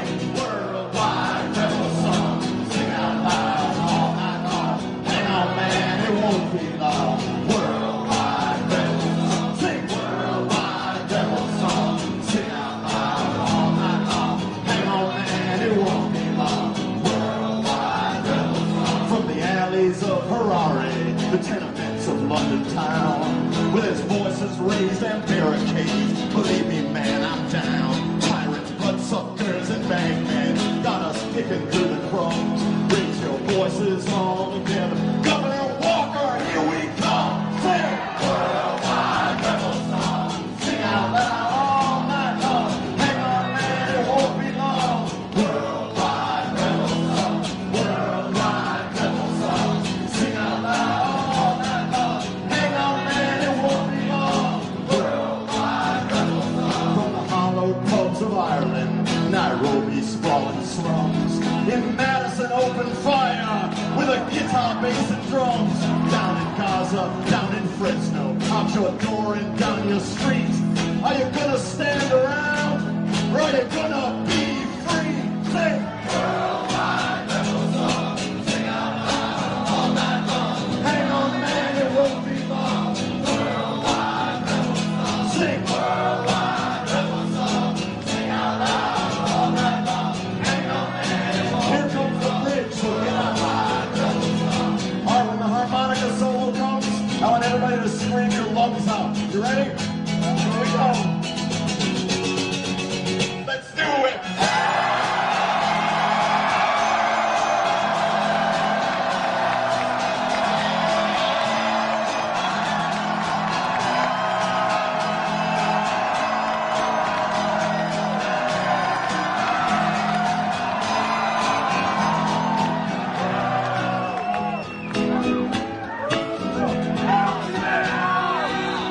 Madison, I got good news. The whole world's watching, and we're winning.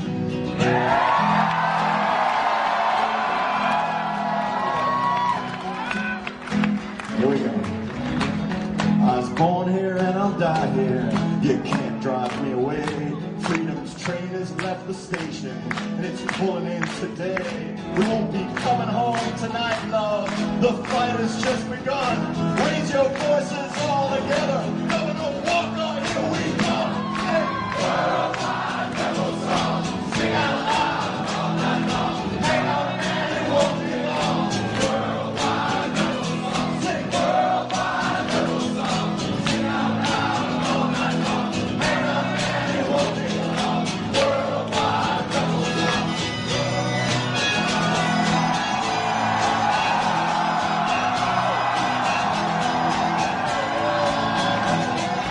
Thank you very much.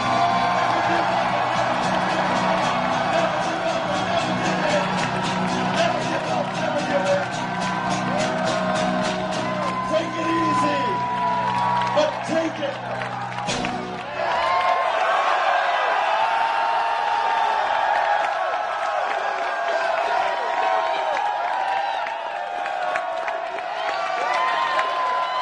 You just scared them shitless. Good night.